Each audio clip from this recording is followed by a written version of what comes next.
Le problème, c'est la tête de Fali. Parce qu'on veut nuire à Fali. Tu comme ko boya na maele. Moni maele no penze maele nga ko zazo. Nga fana zala zoba.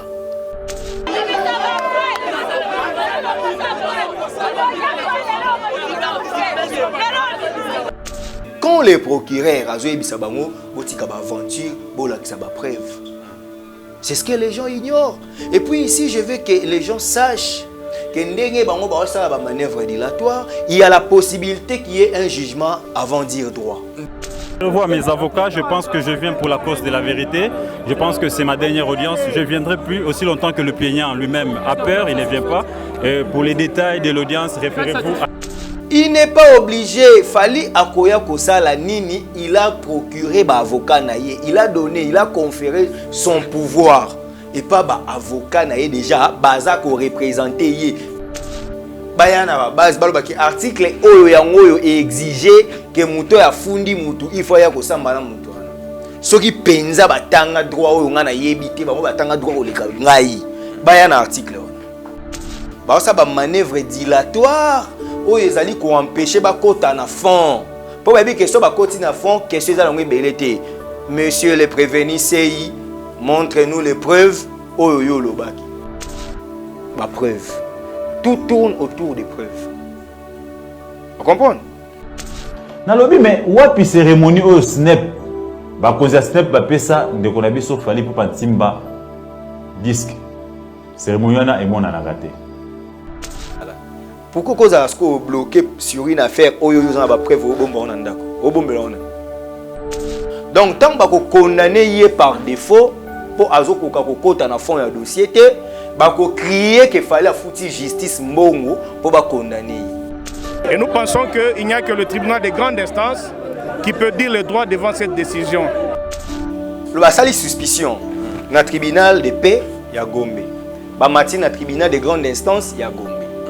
Ce qui va commis na tribunal de grande instance infraction wana elongwete.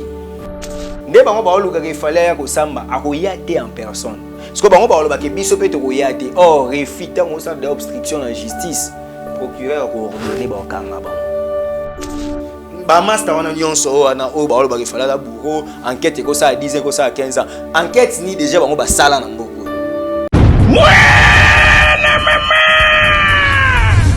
fini le stress na kati ya États-Unis restons chez Lisa Loboko. Pona kolia biloko kitoko repas ya ban Afrika communauté congolaise communauté africaine ezala ba Spanish pe ba américain yaka o déguster fufu ya ba congolais chez Lisa Loboko awa kaka na Champaign Urbana Illinois USA esika wapi okokuta meni lokola ntaba motu ya ntaba batula dongo dongo nkoba ya komweta pilipili mpakasa na mosaka basambwisa yango na ngai tunanga nini musique douce okolia okomela kasi kobosana te karaoke détente pe activité ya ndenge na ndenge Mama Liza mufinuku ya États-Unis apesi bilengi na kati ya Champagne awa yaka olia madesu batula mabumu ya ngombe ya sexy awa nde epai bilengi elali stress na États-Unis abu o pia yakania oyoki omoni o comprendre simba kanga pe bombake adresse na biso ezali se moko 208 West Griggs Street Urbana, Illinois, 61 801 Lisa Loboko, mufinuku ya États-Unis. Nzambe ya makusa. Tata mama bisika nous zali na mokili mobimba. Communauté congolaise de manière générale. Na yeli susu epa na bino pour ko sala bino cadeau offre oyo ya monene ezali cité moderne Africa. Yango ezana sima na ngai awa. Ça veut dire que tout ça na maluku bande konyo so baye biango alors ma référence on a zo pesa bino ezali zone économique spéciale de maluku so komi wana opusani moke juste na droite na yo okomona entrée Vodacom na entrée Vodacom wana nde okomona cité moderne Africa soko leka Vodacom moke omoni cité moderne Africa mpona accessibilité bomoni mituka toye nango moko eza jeep moko eza motuka ya se mais awa ata oyo tobengaka ketch awa na Kinshasa ba IST ba vite toyaka nango moto ekokoma nyonso ekokoma sans problème oye mpona kosala choix na yo awa. Je vous rappelle, batterie auto koteka awa eza na dimension ya 20 mètres sur 20. Prix eza na $1250. Dans une dimension il y a 20 mètres sur 20. Benga ngai rapidement na numéro oyo. Plus 243 999 52 66 52.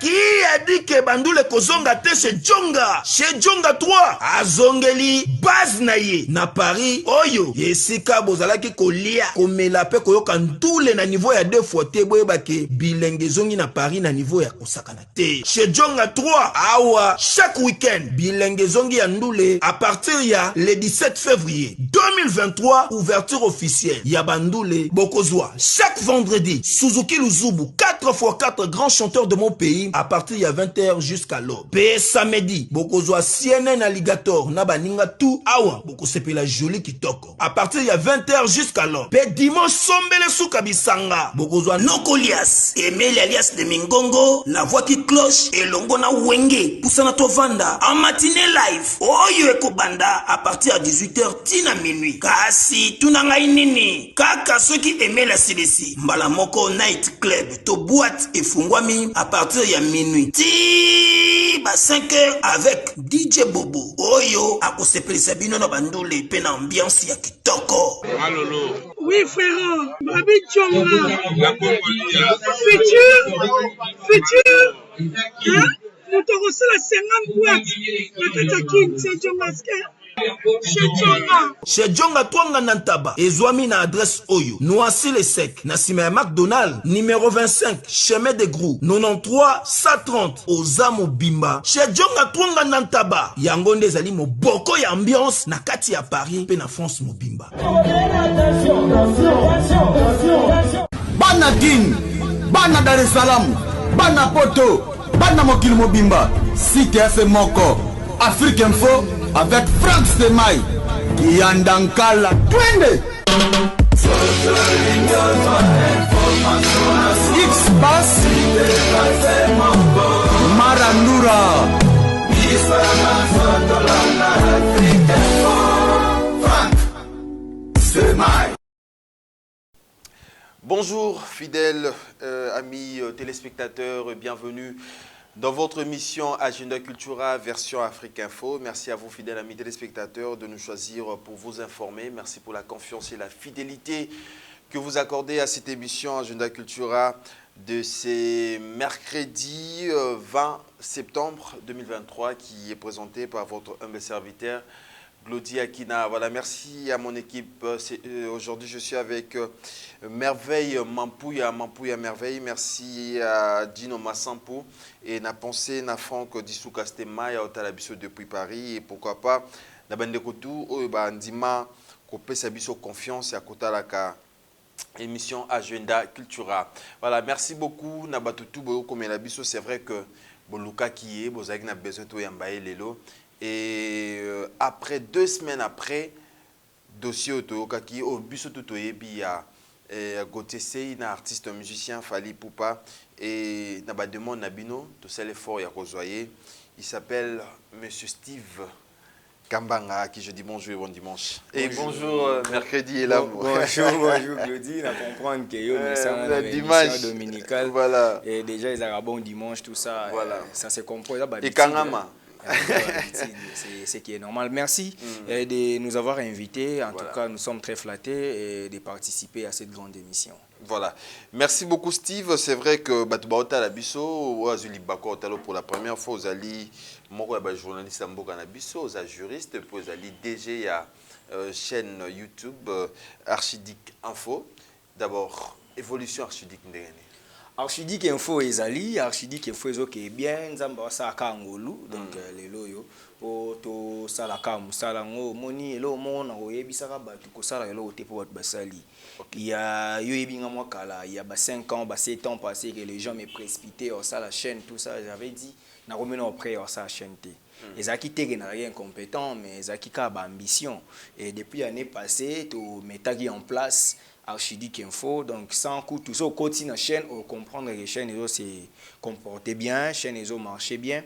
Donc voilà, Archidic Info est une chaîne plus basée sur la politique, kuna culture penza mikolo nde to forcer mwandambu na zozo ande ko moko pour la culture, nga moko peu de format culture, na robengo pas analyse culturelle, to me karoke na bongo mais la chaîne vraiment elle est plus politique, nzamba ça la pengoluke. Nous avons un public o ezali politique o balandaka biso mais mikolo pe na zupe bandeko mususu pe ya culture bazo sepela na ba intervention na biso o ba komi ko ya pe ko s'abonner donc bo s'abonner massivement na chaîne na Archidic Info en tout cas bo zala décité. En tout cas ba zala décité, c'est vrai que actualité o même biso mukolo lelo za plus sur dossier. Il y a Ndeko Nabiso, Mouraba journaliste Mboka, Gauthier Sey et puis l'artiste musicien Fali Poupa Dicap La Merveille. C'est vrai que 2 semaines au Tozelaki, hier, mardi, et Kokaki. D'abord, biso tout le monde a un procès les kaki. Et tant que juriste d'abord, ben, réaction aux années. Ba réaction nanga eza ya ko comprendre qu'il y a un frère oyo asala qui faut témoignage, un journaliste qui devrait bénéficier de ma solidarité, qui moi je me dissocie de cette solidarité parce que dans ma lutte, il y a que conserver ma valeur. Je n'encourage pas que la presse congolaise et comme ma presse il y a chantage. Je suis journaliste, pas besoin il y a beta tolo, mais au moins je suis journaliste, même si je suis le moindre. Pourtant, moi Sirso, ils sont meilleurs journalistes. Na pesi bon union so men na ki journaliste onaza. Ngai na mutu na ngandingi batangisa nga journaliste azaka pona ko récolter, ko traiter, pe ko diffuser. Même ba enquête ça na récolte. Et puis tant on récolter, il faut au traiter. Donc déjà tant on t'a traité information té, tant on t'a récolté té, azui ba buzz a memi en na place publique. O ezaki mieux, ezaki kendeko, ba memi on a justice, yela biso ba preuve. Pour ce cas yaki na ba preuve, et ngaki e faciliter la tâche. Ndeko aloba ki fali pour Pantimba, azali na disque d'or te, ndeko aloba ki fali pour Pantimba, azali na contrat na Vivendi, fali pour Pantimba a toni carrière na ba mensonge, fali pour Pantimba n'était pas en mesure ya ko reproduire banzembo na ye na préparation na balance, ya ouverture ya 9e jeu de la francophonie, il avait toutes ses preuves. Et la charge de la preuve incombe à la partie qui accuse. Vu qu'il ne konda funda ki fali. Afin alo afunda ki fali na société qui fazaki boye faki yende azala na ba preuve ndeko lobaki na biso kaza na équipe na poto o bazolandela dossier wana atangaki na ba avocat atangaki na batu o ba constituer équipe na ye et bizarrement tokomi na akende kondima audience ayeboye o baza nini te faut ba kende po ba kangisa ba preuve pendant les 2 semaines ole koka asali sous communication pour ami charger l'issue yemoko. Mais Ndeko Steve, 2 semaines oyo Ndeko Nabiso kotia sengaki. Ayina ba information te. Est-ce qu'akenda ina Vivendi? Ezaki ndenge expliquer biso na bat ba otala biso ba comprendre. Déjà Ndeko tango alobaki. Namoni nzambe na ngai. Namoni Ndeko alinga bandolo baki o alinga vanda il a construit sa carrière sur base de mensonges po. Namoni avocat na yo aloba o toza na flash disque ba interview. Le vrai problème est qu'ils ont mis balénano. Tom Souba oyebate. Le vrai problème est qu'ils à la kisa ndengeni ni fali azwa disque d'or te. À la kisa ndengeni ni fali azwa contrat na Vivendi te. Et puis a démontré comment fali a sa carrière na Lukuta. Donc sauf fali ba nominé na Grammy Award eza Lukuta. A cause biso ba nominé te. Na biti award on va nominer Rafali et Zara Lukuta. Sera que Afrima a eu trophée et ça le Kuta. Il a eu 3 trophées. Il y a une mise à jour. Bandeko Babaki dans la soirée Babaki 2, mais a eu sous featuring il y a Charlotte Dipanda. Sur le site officiel Afrima, tu comprendras qu'il fallait à 3 trophées dans l'édition. Tout le monde a trophée au Fabrigas a eu, tout le monde Pasteur Mike Kalamba a eu, tout le monde Majabu Talent a eu. Ce qui veut dire Ndeko, il fallait ça les agis Lukuta. Donc même l'album naïe. Mais ce qu'on dit aussi. Ezaki tant on construire carrière, construire notoriété. Et là il bosse ça l'artiste a construit ça œuvre night. Ce que c'est que Arsenal de belles mélodies ezaki Lukuta. Mais ce qu'on dit Steve. Power ezaki Lukuta, libre parcours, contrôle ezaki Lukuta. Steve, sur le plan juridique, bino bato bo maîtriser domaine wana très bien. Ko senga onde ko senga ki 2 semaines à récolter ma preuve et tout. Sur le plan juridique, ils ont rendu. Non, ils ont la.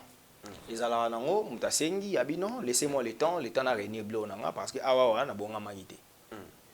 Bah c'est pas un bénéfice des doutes. Azawana aza bénéfice, aza présumé innocent parce que bah condamné était. Et il comparait à prévenu comme prévenu libre et à kozonga à qui osangisa biloko. Curieusement, après 2 semaines de croyé Ola na ba preuve azo ba yebité fali o afundi eza fali oyo ye asala ki ba enquête que fali azo disque d'or te fali wana muta fundi donc alors a besoin luka plaignant mais quand même parti ya déco Gauthier Sey puis ba avocat ne ba bi ba na besoin ya moto afunda ki pena ye moya wana na procès bana besoin la personne de fali pour pas ye moya na kono za la tenter yo lobake na mboko on dirait faut ba recycler batou. Procédure pénale, il y a 2e graduat. Donc, il y a une émission parce que je suis en train de me répéter. Soit c'est que l'avocat n'est pas en procédure pénale, on peut se faire représenter. Okay. Donc, le fait qu'il est porteur de la plainte, atiki ba avocat bazo représenter ce qu'on bango baya na base légale na lobi boy émission glo des émissions suivies émission tous en Afrique Info baya atanga na zati baya na base balo baki article oyo yango oyo exiger que muto ya fundi mutu il faut ya ko samba na mutu ana soki penza batanga droit oyo ngana yebite bango batanga droit oleka ngai baya na article ona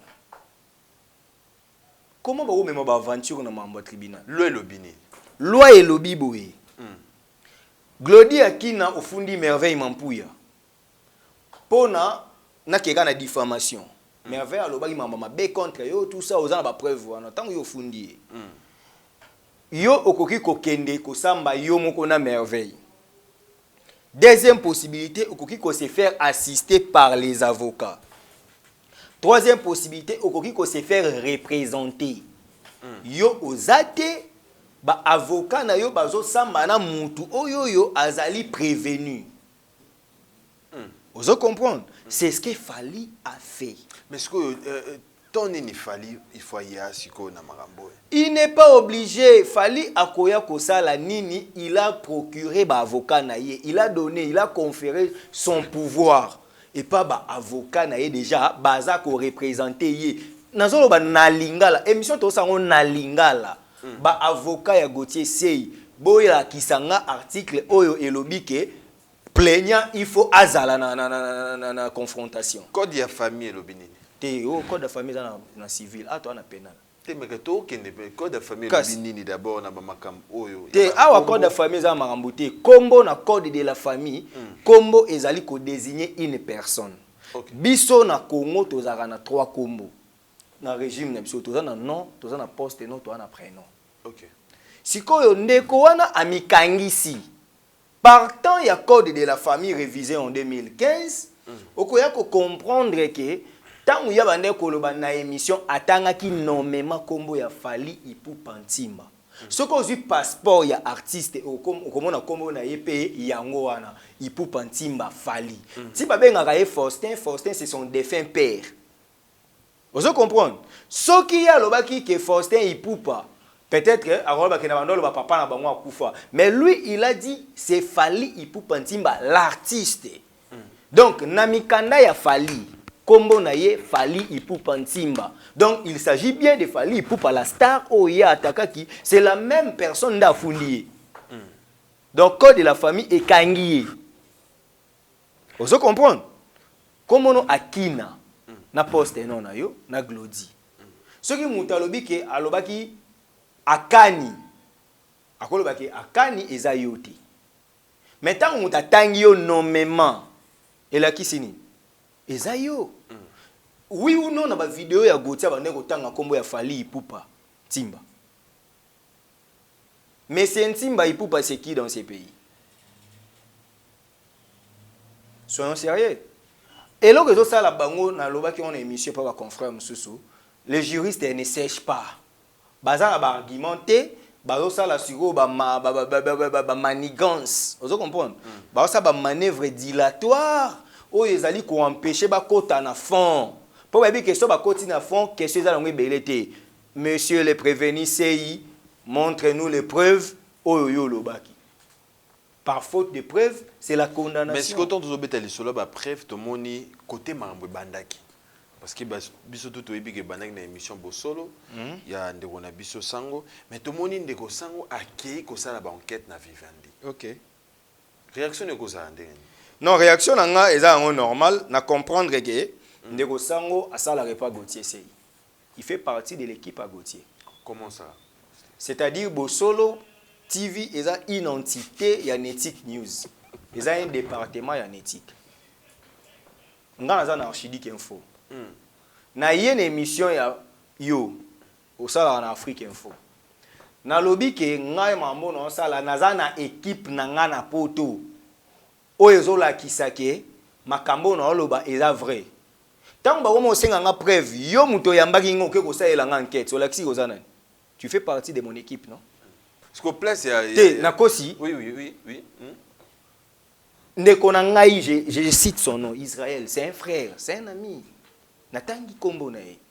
Nandenga mabete, pour ye, amona aso batango ndire, tozo envié. Ndeko na ngai Israël, avec beaucoup de respect. Yo, ozaki présentateur, to ozaki une équipe à Gauthier. Parce que Gauthier avait bien dit qu'il a une équipe na Paris. Obazolandela mambuana.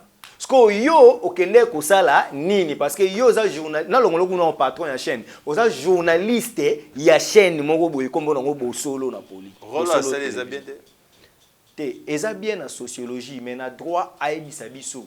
Akenda ki kosala nini. Donc azala clair c'est biso que aza une équipe à Gauthier. Est-ce que justice c'est nga qui épée à sala? Justice kolwe c'est nga qui était. Siko yé ceux qui babi batuna e en quelle qualité okende ko sala enquête na kombo ya Gauthier parce que yoza cité té na dossier. Mettons on de Steve Baroloba que main noire moroza na dossier oza na batu ba ocha maboko na bango na sima na maraboyo. Réaction de Zani. Non, en fait le droit n'est pas la religion, le droit n'est pas la sociologie, la différence entre les droits et toutes les autres sciences c'est qu'en droit, on parle avec des preuves. Dans le Kota, le rôle de Gauthier a commis un problème de la justice. Donc, affirmer qu'il y a une main noire, ça sera irresponsable quand on n'a pas de preuves suffisantes. Au cas d'appel la preuve, on a enregistré, ni sauf à tout dans l'État, à Rwanda, aux alentours, parce que preuve, il y a Rwanda. Non, non, tu as bimano, tu as cop, tu as évité, on a droit cop à drogue. Le principe le bani ne peut se prévaloir de sa propre turpitude. Donc tu as un cop à ma bé, ngano to teki diamba. Tu es qui a défendu dans mboka na biso. Le roi to sala cop on a son amélioré là au kofunda ngati. Pour ce fundinga babana ko kanga yo. Neno sa ki cop à diamba, oyo la ki oyo ebi ki ba pekisa on mboka na biso. Vous comprenez? Donc eza le rôle là dossier ya ba main noire. Sociologiquement, on comprend que bandeko bazana posa Gauthier balakisa Fally ke okoko tie makala te alobaki on encore ana ba preuve te mais okoko tie makala te Mon union sur ça là 2 semaines c'est une manière pour y a luka injonction batmo bo babenga soit tribunal bo classer dossier na sans suite bo benga ngoli souté bo sala boy etika la bongo ou soit baluka fali injonction bo luka kaka bo la liste dossier. Mais ce que ils oublient une chose. Lorsque une affaire est au niveau du tribunal, il y a non seulement la partie plaignant, mais il y a aussi le ministère public. Fali peut retirer plainte. Mais si le ministère public décide de poursuivre les prévenus, c'est aussi ça la loi. Parce que le ministère public est l'organe de la loi. Le ministère public est l'avocat de la société. Le quoi va triper, c'est le procureur de la République. Vous comprenez? Donc, quand les procureurs,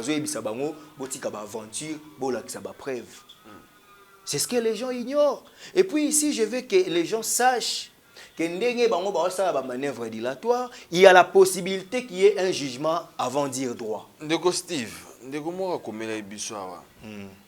Selon yo ozo maîtriser domaine en bien. OK. Moto afundi ndeko Gauthier sei. Kombo na enani.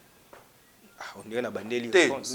Comme on est ipu pantimba fali. Parce que tant on ndeko Gauthier sei balobi ba mema dossier na grande instance. Kuna to komandere nini. Plénière robima tous aka ba avocat bako samba la place à plénière. Ndeko nangai ayebake ndeko Gauthier ayebake akolongola na tribunal de paix baké na grande instance ba sali suspicion parce qu'au niveau comédie boza ba preuve voilà ba preuve olebo brandi ba preuve ba quitter bino bobi au tribunal de paix mobimba bo suspectant ba na posa condamné. Or bakendaka na suspicion te soki boleki na nous na réquisition te et faki ba lo bake non ba juge oyo baza na composition to mona bango ndiri baza ba camarade ya fali te ba yebani na fali parce que bino bol bake muta fundi bino boyebi ete mais du coup bozo suspecté tribunal de paix mobimba qui baza contre bino alors que muta fundi bino boyebi ete. On comprend que bandeko mayele examen on dirait moi bilokos. Parce que différence sikoyo na ngina lo baboy. OK. Le basali suspicion na tribunal de paix ya Gombe. Ba mati na tribunal de grande instance ya Gombe. Ceux qui ba commis na tribunal de grande instance infraction wana elongwete. Na yo kisama batu mutema pasi. Doto tambo ba otambola. Kaka yango plaignant ezaka kaka fali ipu pantimba plaignant prévenu to accusé ezali Sei Gauthier na ba avocat eloko échanger te ba changer kaka bazuzi. Vous comprenez? Donc, ceux qui peinent une année et aussi une année. Ceux qui ont 2 ans et aussi 2 ans. Ceux qui ont 6 mois. Donc, caractère infractionnel et le mois par rapport à la juridiction. N'est pas qu'il y a TGI. Au copé, ça a raison. Bakosa est sous suspicion de TGI, ceux qui vont continuer à par manque de preuves, on va sous TGIP et Zamabe. Il y a un jugement avant de dire droit. Donc, tant que vous condamnez par défaut, pour azoko kokota na fond ya dossier te, bako crier qu'il fallait foutre justice mbongo pour ba condamner. Moni conclusion na ba place bavandi. Ceux qui ba kokite ndenge soi-disant baza na bateau baza sima na bango entre guillemets o bazo pousser bango ke Gauthier kota prison te parce que baza pour ça ko lakisa fali ke bango nde baza soki banani po fali aza eloko te ndenge bazo kanisa wana. Ceux qui va réussir que ça a été que Gauthier a échappé à la prison. Pour objectif, Gauthier a échappé à la prison. Mais le cas contraire, c'est que Gauthier fera la prison. Et quand Gauthier fera la prison, il y a un deuxième discours. Plan B, il fallait corrompre justice.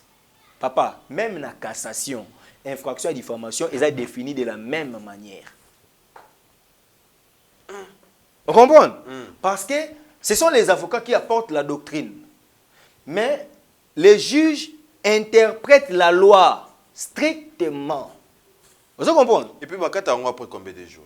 Non, il y a une intime conviction des juges. Cela 10 jours. Non, il y a une intime conviction des juges.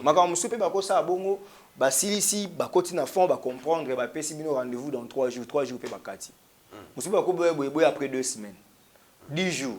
Vous comprenez? Là, ça dépend. Donc, bandeko, bazo bosana.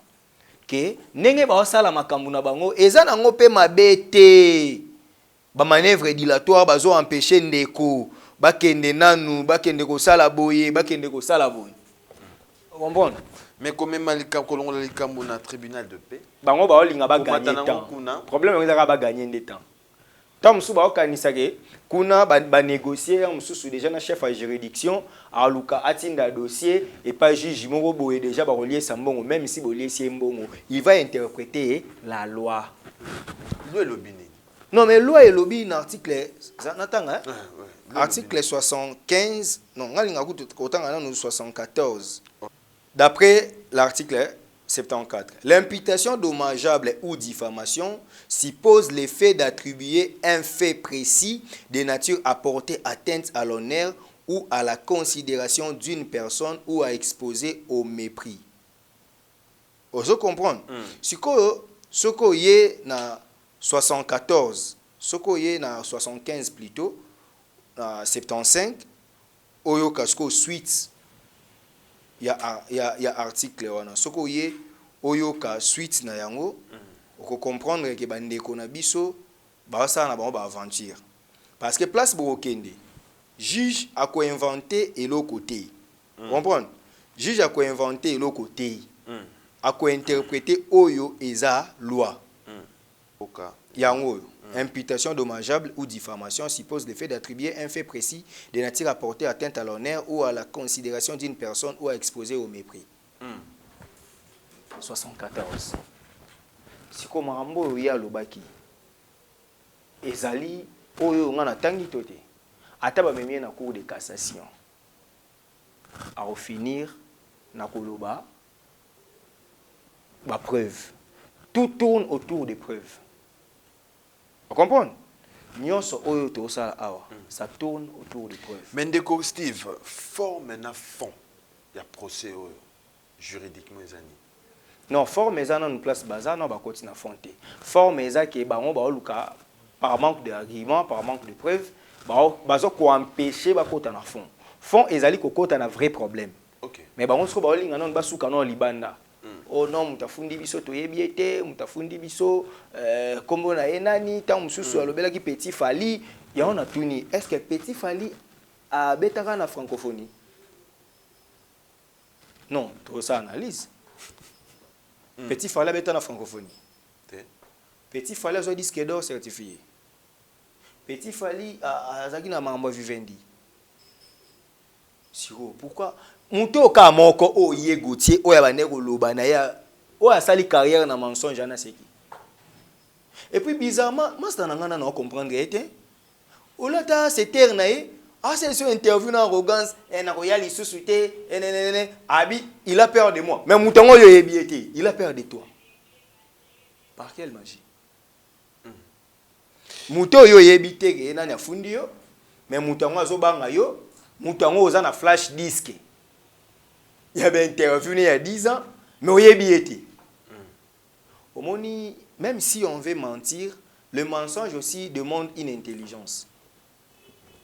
Vous comprenez? Hein? Tu peux, pour aussi mentir, il faut que tu sois intelligent. Pour être un bon tricheur, il faut que tu sois intelligent. Pour non tricher. Ouais. Pour ceux aux gens qui ont été au lieu de tricher, aussi sous papier, on tire on a bakangot. Mais ndeko Steve, Fally bourreau de la presse, comment vous réagir? C'est un pétard mouillé, c'est une insulte à la mémoire collective d'une nation. C'est que ces groupuscules des amis journalistes fait là,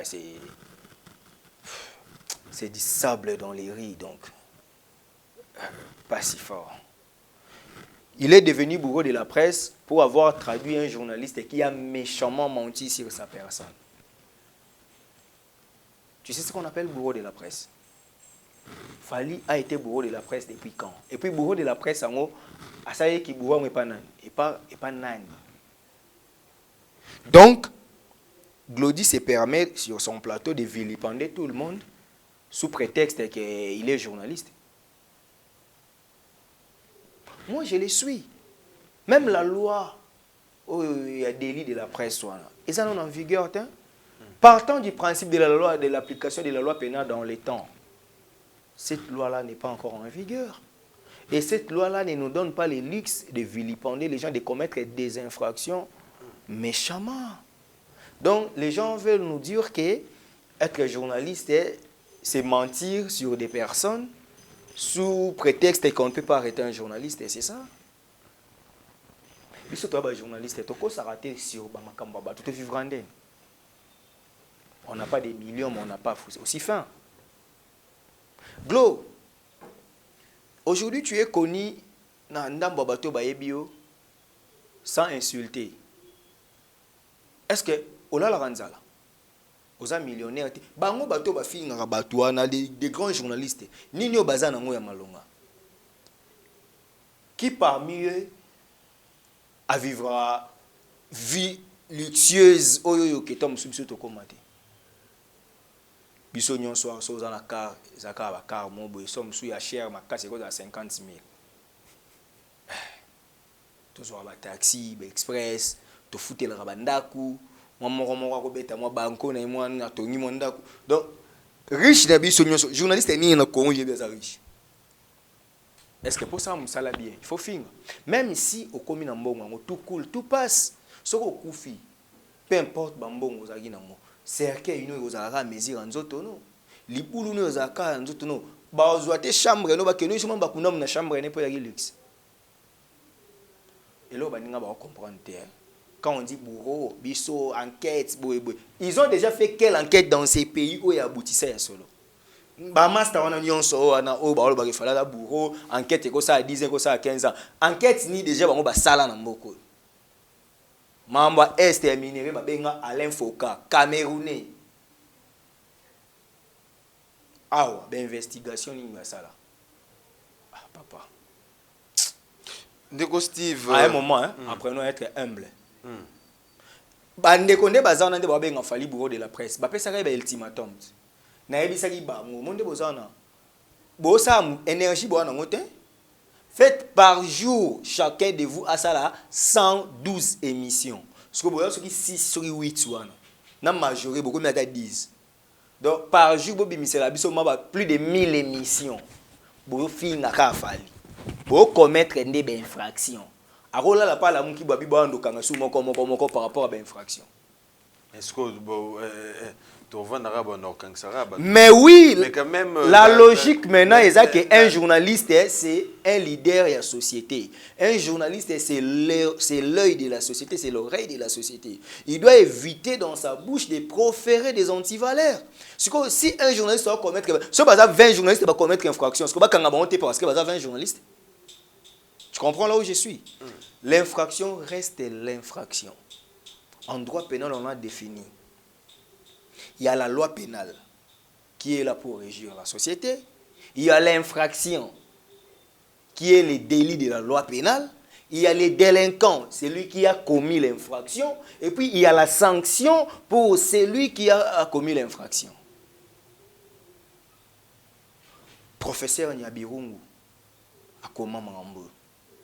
Professeur Likoulia, grand pénaliste basé belé pour ne citer que c'est là. Basakata. Vous comprenez?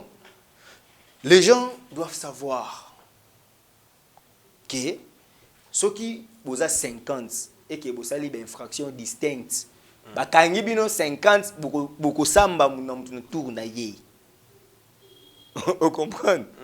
Ce qu'on est bazana bazo finga, bazo critiquer, bazo menacer fali, oser le côté ce qu'on injurier, na kata ba propos no injure sur ekoti au commettre infraction. Procureur pas au coma kaka. Là je tire l'attention ya procureur.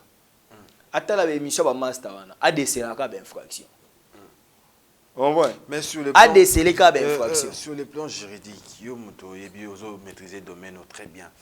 Bah tout ça ba analyse na ba plateau. C'est-à-dire que tout ça analyse tout ça la boy au combien s'appelle le roman boy peut-être où ils vrai mais touché p artiste juridiquement ça s'est fait non ceux ils vrai ceux ils vrai yebisanga glodi sotoza awa yo sali enquête mon boy oyebisi biso par exemple merveille nous aura merveille pendant tant que artiste était aujourd'hui quand merveille mon pour artiste par exemple peintre yo na banquette nous comprend que ba biloko wana ba œuvre ya yaka nango za yete asala plagier na ba petit nemo ba sale la raye mais yenda bima auteur nango soko yo dévoiler yango c'est ko za ba preuve et puis place to ko ke écoute ba petit wana ba sale la soko soto ke to kuti ke za bongo oza en raison ti ba kango te mais soto ke to kuti ye moko sala ba dessin to kango ti c'est ça l'analyse n'interdit pas mutalo ba makambo sur moto.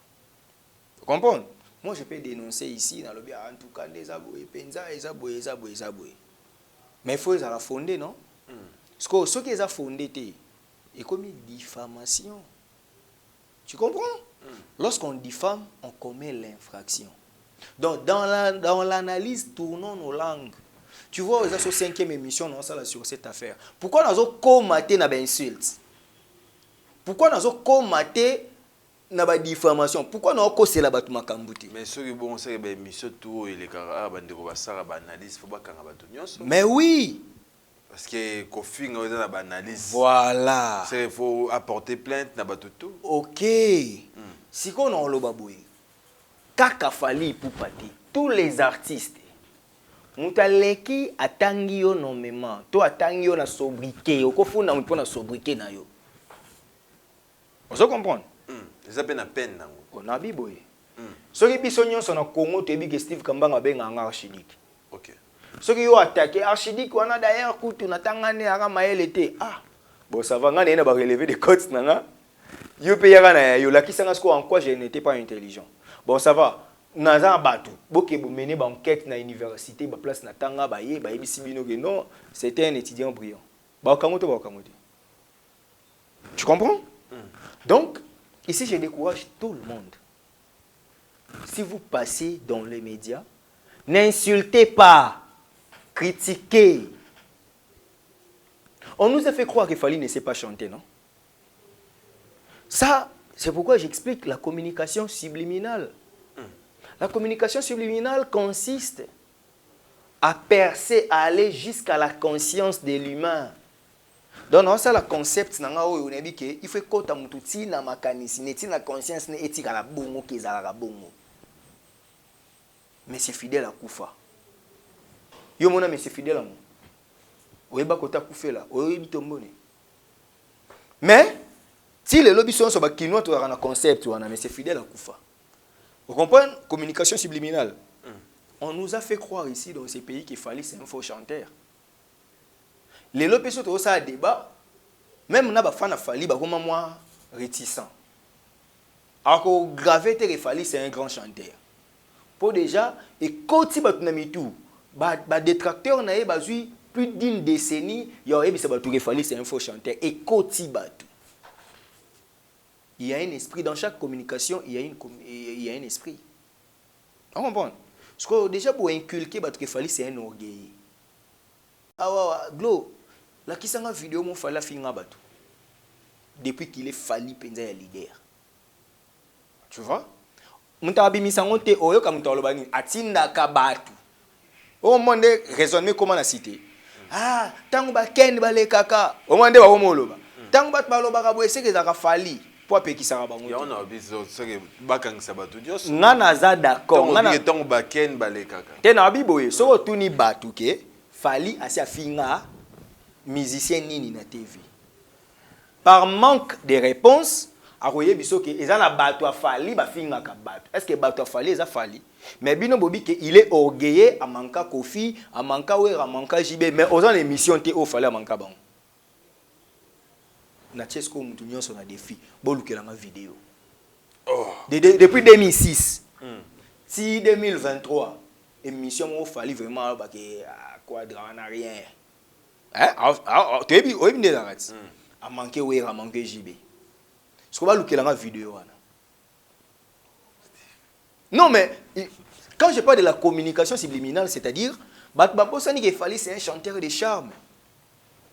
Babo Sani il a une voix mélancolique. Les gens ne voient pas ça. Babo Sani qu'il fallait à Koumi, ça vient dans un respect. Et à vient dans un wenge, va passer un boule, penza ya ozandouleman. Wana nyon c'est longo batu. Fallait c'est un orgueil. pour avoir dit que nakuna tozaki trois artistes, un Nigérien, un Sud-Africain, un Congolais. Donc bozo quand nous passe à Pamba. Pour ceux qui bobi que ngana kokaki te benga ba Congolais te benga ba chande batu misusu. Donc c'était moi les deux au benga ba remplacer ngalelo. A manqué batu. Mais Ndeko Steve... Non, tu as compris. Je sais que tu vas me poser cette question. Tu as compris au moins ma démarche.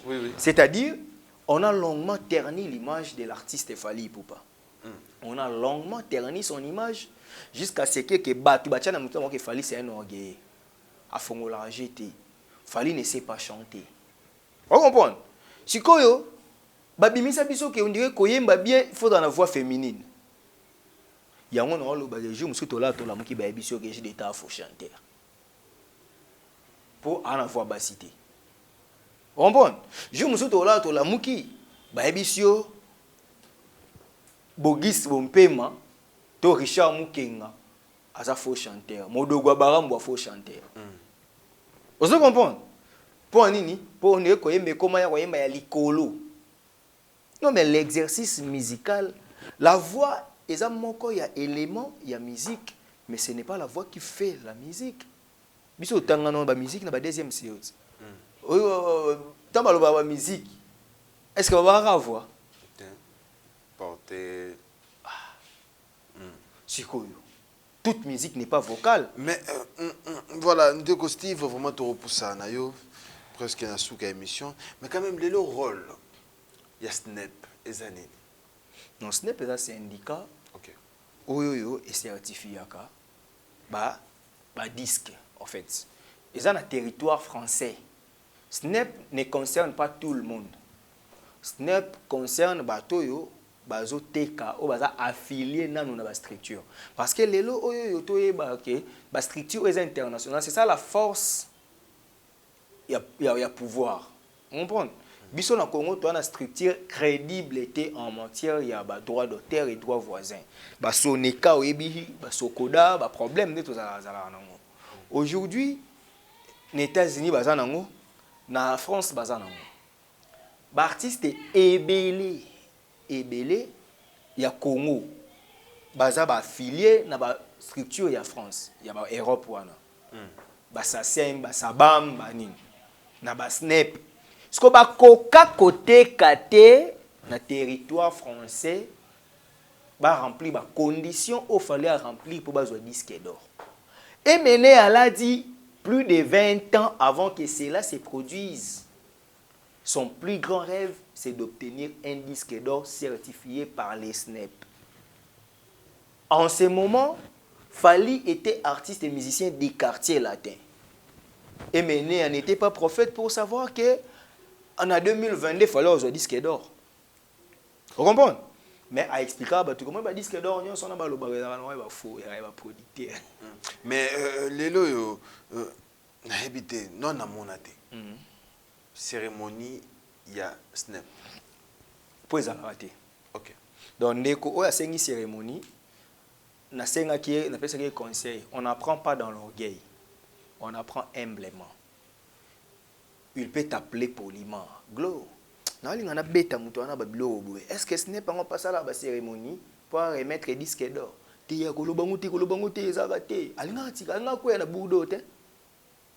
Tant qu'il y a une cérémonie à Snap, à mon avis, il y a une cérémonie. Ça se passe comment, Snap? Papa, ceux qui besoin trophée, il y a un exemple de trophée, mais surtout à Kina. Au cas où il y a besoin de trophée, mais il y a symbolique. Ok. Il y a un petit peu de temps pour Nandako. Ce que tu as dit. Je suis là aujourd'hui au Simbi au Tikiwana. Je suppose qu'il y a Elio. Donc, une structure est dépendante. Snap, par jour, quand on a site Snap, tu as la bateau, tu as la certifié, tu as combien. Donc, Snap, tu as un podium chaque jour. À ça, la cérémonie, tu as remise à disque d'or. Tu tournes maïle, quoi, yaya. Oh, bon. Tu dis que d'or, il y a qui a na Congo. Il y a qui non, mais on te remet, non? Il y a une équipe qui va t'appeler, qui va venir vers toi. Bah, Pessio ici, on a besoin de cérémonie. Oh, livraison à domicile et salamandine. Baby adresse, non? Non, mais comment les gens peuvent réfléchir comme ça? Bon, hier, nous avons une cérémonie à disque d'or, il y a Falité. Alors que la cérémonie à disque d'or, il y a Johnny Hallyday. Il y a Nino. non longola Johnny Hallyday na tien Nino Maître Gims pour Nino aza nango ebele et puis que Nino ana nango ebele yo so mona cérémonie nini ya remise ba yo pesa Nino disque d'or yo sala na YouTube chaîne so ekokisi 100 000 abonnés n'est-ce pas que YouTube apesaka prix tant ba pesaka prix wana ya YouTube so mona cérémonie non na Africa Info awa moi j'étais là tant ekokisaka 100 000 abonnés au monaka YouTube ba longo États-Unis baye na Congo na Afrique Info baye ba podium allo bazui ba pesi disque d'or bande on ngai to pesa moko chance s'il vous plaît au monitant to leka na TV nous sommes des leaders d'opinion to pesa moko chance ba mike ba Holanda biso ba ya na sima bazwa biso lo ba modèle to tika ko modire mboka na ba analyse bidon. Mais parce qu'on veut nuire à quelqu'un. Non, le problème c'est la tête de Fali. Parce qu'on veut nuire à Fali. To komi ko boya na maele. Moni maele no penze maele nga koza zo. Nga fana za la zoba. Na koza maele te. Donc de quoi na linga ebise biso ke. Aza na chaîne na YouTube. Je vois que ça 100 000 abonnés. Na oze la rendez-vous na mona YouTube et ça li cérémonie à remise. Ba ye non, aye bango nanu. Koya ko remettre au trophée. Mais cérémonie oya zo linga basala wana. Ako ki sa 100 000 abonnés total cérémonie. Mais Ndeko Steve jusque là parce que déjà procès ezokende jusque là information nini déjà oyo eye. To élément nini oyo déjà Ndeko Gauthier c'est aye nango. Aucun élément. Aucun élément Ndeko aye na elo côté. Vous comprenez? Aye ne l'autre côté jusque là, il y a la qui Ndeko azaki na ba preuve parce que bazo boya de to kota na fond et ils a déjà elo mo zo la qui ba preuve parce que muto azaki na ba preuve na audience à libosa linga azaki na posa il y a des journalistes to na ba membre na biso sala pourquoi cause à ce qu'on bloqué sur une affaire oyo yo na ba preuve au bomba on ndako au bomba on liyo pe yare lo barati. Ce qui lui est brusquement, je ne souhaite pas, hein? Non, pas ça analyse. Je ne souhaite pas, en tout cas, je ne suis pas dit pour décider sur le sort des vies des gens, mais ce qui est lui, ce qu'on prévoit, voilà. Parce que tu es censé porter des preuves. Oh, au cas où Misarabi sauté, il y a des preuves, et si tu comprends que Ozaki a raison, Fali c'est un menteur et puis il va quitter. Et c'est tout. Mais quand même, peine, il y a diffamation. Une année. Plus amende. Il y a combien? Déjà, dans Zaïre, dans le nouveau Zaïre, conversion dans le lot, ça va dans les $2 500 le mois. Mais jusque-là, est-ce que tu as ça? Na lobité qui va condamner, otuninga peine na ngweza ninde na répondre. Jusqu'à là ba katité, ba continuer na fontaine. Ba katandeni, ba katité. Il est encore présumé innocent.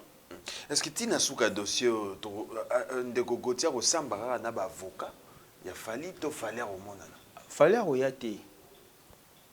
Ba on se ba sali calcul na bolo que fallait na ba tourner à koyate comme ça tu reçois raison pour tout le ba que tu sambate. Oh ta ba boyo samba ba kange siko nonku.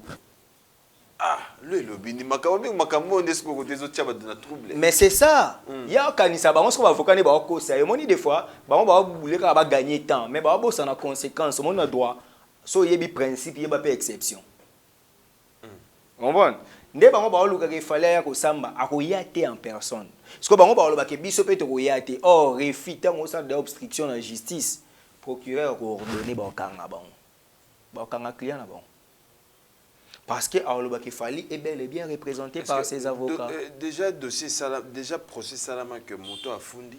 Si na souka dossier. Na pesa y exemple on est belé. Et belé penza. Donc on a oui inutile dans zone là. Bato ba Hollande émission mais qui na pesa ba exemple.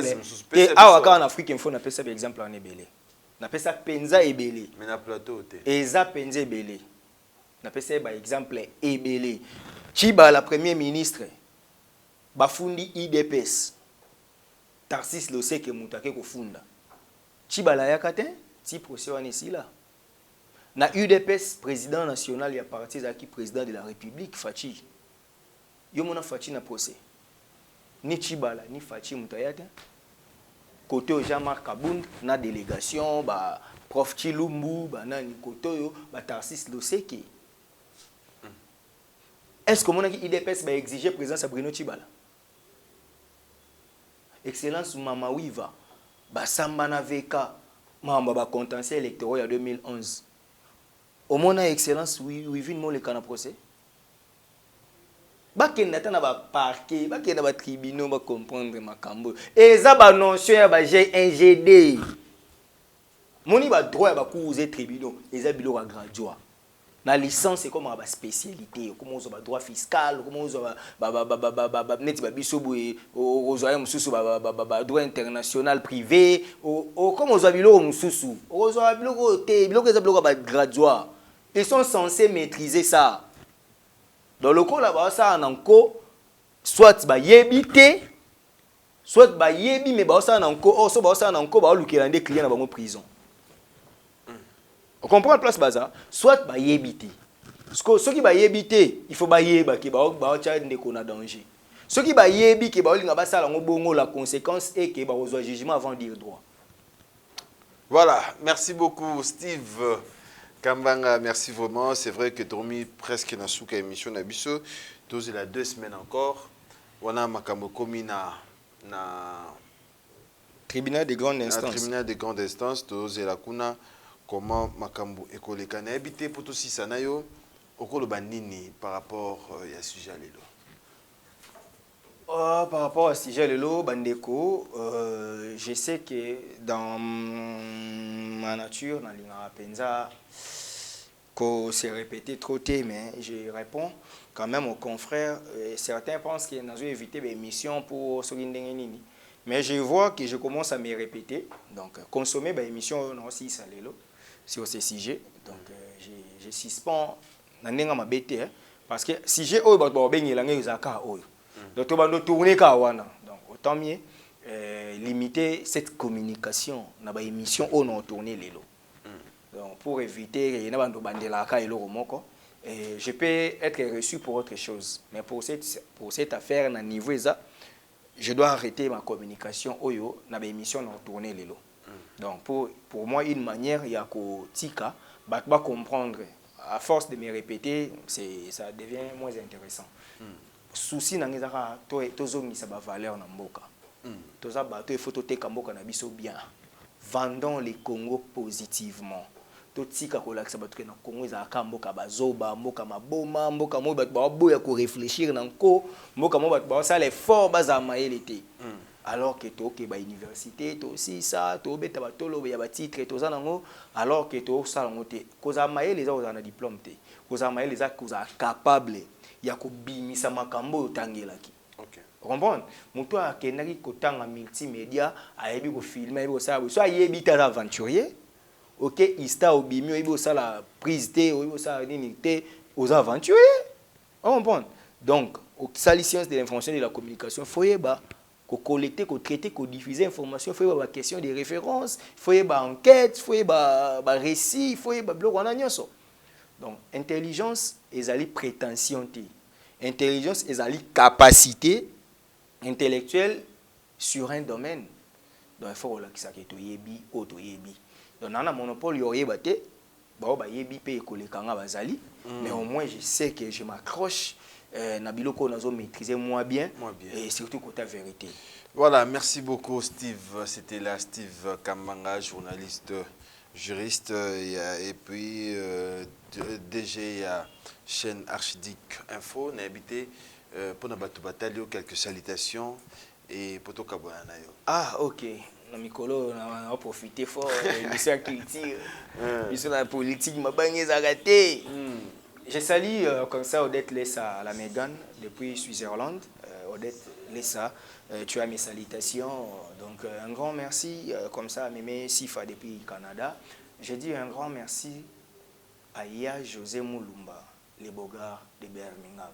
Merci. Mobali à Mère Béni, Penda, Barcelone. Merci Nayo. Salutations spécialement au roi d'Angleterre, Gauthier Belli. Gauthier Belli, le roi d'Angleterre. Gauthier Belli. Marambozo qui est bien vraiment Gauthier Belli, le roi. Donc, on a un partenaire, on a besoin Archidic Info, vraiment. Merci comme ça, honorable Sophie Tambidi la bana funa ba ozela yo na ebike mambo ezali wana Adèle Moubamba mambo ezali vraiment en tout cas on est ensemble avec vous. Je dis un grand merci et surtout na Odilon Mampouya bientôt à Kinshasa et bientôt inauguration il y a maison exemple à suivre maison na Willery wana donc nebike sauf imprévu tokozala zala wana na ba glodi ya Kina donc Odilon Mampouya boye malamu na mboka na yo donc toza wana penza en tout cas bandeko nyonso on va soutenir Abisso déjà j'anticipe certes donc le 26 c'est l'anniversaire de mon fils Steve Précieux. Steve 5 ans il y a Steve Précieux. Joyeux anniversaire, on a déjà dimanche. Ouais. Dimanche déjà on rattrape la télévision en clair donc on a déjà photo il y a un abisso ça va bien Steve Précieux papa ouais on mobimba Chris Love petit frère épée mbote Bobet Nzita mbote Sophie Mujinga voilà n'a profité benza mon mabanga merci beaucoup merci Glody surtout pour l'invitation merci beaucoup et puis tout c'est la bonne anniversaire Amoulex Siamoulex Aigle Noir on a vu Nabisso depuis Siamoulex Aigle Noir vraiment ba salutation belé na yo vu à saler belé pour na biso vu azabe na motema osunga bato et puis na pensé na Fabrice qui t'envoie OK parking à Badjogo OK il est bien sûr faut boire c'est vrai le boss Fabrice qui t'envoie Glody abisinga na boire donc so mo na boire ki moto c'est que azana cash azalo ba Siamoulex il est beau il a l'argent OK alatara bien azara bien ayebi koliana bato ayebi kofana bato Fabrice qui t'envoie parking à Badjogo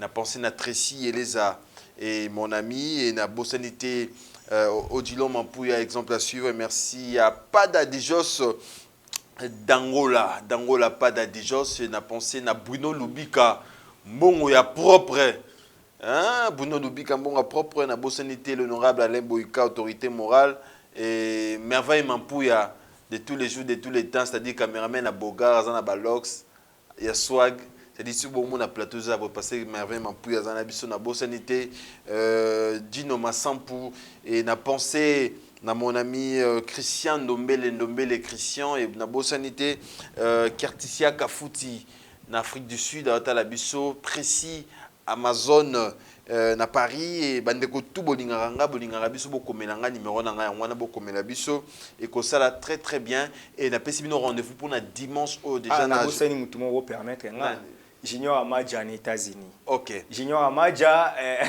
akabela mbongo kale mais un bon monsieur Junior Amadja na pesi ombote tara na remema na des annonces mais na zongira pona yo. Voilà. Na bosanité donc Junior Amadja na pensé na le demi-dieu Chancel Memba. Djogo. Le Djogo à ballon. Demi-dieu Chancel Memba. Vraiment partenaire na biso, ata la biso na bandeko tout bolinga na biso agenda culture dimanche déjà Toroyamba. Artiste et musicien déplique Pomba et Nuance. Et si tout va bien, Gama Makanda we ranson P. Torozane na agenda culture et Rosa la biso très très bien. Voilà, merci de t'écouter très prochainement. Merci. Fini le stress. Nakati ya États-Unis. Restons chez Lisa Loboko. Pona kolia biloko kitoko. Repas ya ban Afrika. Communauté congolaise. Communauté africaine. Ezala ba Spanish pe ba américain. Yaka o déguster foufou. Yaba congolais. Chez Lisa Loboko. Awa kaka na Champaign Urbana Illinois USA. Esika wapi okokuta meni lokola. Ntaba. Motu ya ntaba batula dongo dongo. Nkoba ya komweta pilipili. Mpakasa na Mosaka basambwisa yango na ngai. Tonanga nini ya? Musique douce okolia okomela. Kasi kobosana te karaoke, détente, peba activité ya ndenge na ndenge. Mama Liza mufinuku ya États-Unis apesi bilengi na kati ya Champagne. Awa yaka olia madesu batula mabumu ya ngombe ya sexy. Awa nde epai bilengi elali stress na États-Unis abu pia yakania oyoki omoni o comprendre simba kanga pe bombake Adresse na biso ezali se moko 208 West Griggs Street, Urbana, Illinois 61 801 Liza Loboko, mufinuku ya États-Unis. Nzambe ya makusa. Tata mama bisika nous zali na mokili mobimba. Communauté congolaise de manière générale. Na yeli susu pa na bino pour ne pas sala bino cadeau offre ou ya monene ezali cité moderne Africa. Yango ezana sima na ngai awa. Ça veut dire que tous na maluku bande vonyo so ba yebiango. Alors ma référence on a zo pesa bino ezali zone économique spéciale de Maluku. So komi wana opusani monter juste na droite na yo, okomona entrée Vodacom. Na entrée Vodacom wana li okomona cité moderne Africa. So le ka Vodacom moke omoni cité moderne Africa. On a accessibilité, bomoni mituka to yenango.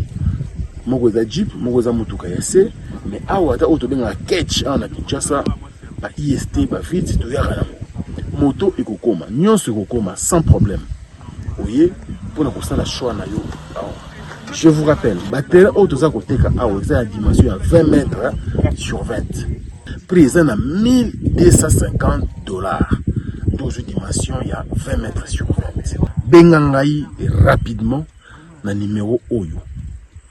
Plus 243 999 52 66 52. Qui a dit que Bandoule Kozonga te chez Djonga? Chez Djonga 3, Azongeli, base naye, na Paris, Oyo, Yesika Bozalaki kolia, komelape koyoka ndoule na niveau ya 2 fois te, boye bake, bilenge zongi na Paris na niveau ya kosakana te. Chez Djonga 3, awa, chaque week-end, bilenge zongi ya ndoule, à partir ya le 17 février 2023, ouverture officielle, ya Bandoule, Bokozwa, chaque vendredi, Suzuki Luzubu, 4x4 grands chanteurs de mon pays, à partir de 20h jusqu'à l'aube. Pe samedi, Bokozwa CNN Alligator, Nabaninga tout, awa, Bokosepe la jolie kitoko. À partir de 20h jusqu'à l'aube. Pe dimanche, Sombele Soukabisanga, Bokozwa Nokolias, Emeli alias de Mingongo, la voix qui cloche, et Longona Wenge, Poussana Tovanda, en matinée live, Oyo Ekobanda, à partir de 18h, Tina minuit. Kasi, Tunanga Inini, Kaka, ceux qui aimaient la CDC, Mbalamoko Night Club, to boîte et Fungwami, à partir de minuit. Ti ba 5h avec DJ Bobo. Oyo akosepeli sabino na bandule pe na ambiance ya kitoko. Malolo. Oui frère, Babi Djonga. Futur. Hein? Nous te reçons la 50 boîtes. La Katakin, c'est Djonga. Chez Djonga Twanga Nantaba, Ezwami na adresse Oyo, Noisy le Sec, Nassime McDonald, numéro 25, chemin de Grou, 93 130, Ozamo Bimba. Chez Djonga Twanga Nantaba, Yangonde Zali mo boko ya ambiance, na kati ya Paris, pe na France mo Bimba. Bana Guine, Bana Dar es Salaam, Bana Poto, Bana Mokili Mobimba, CTF Moko, Afrique Info, avec Franck Stemai, Yandankala, Twende X-Bass, Marandura,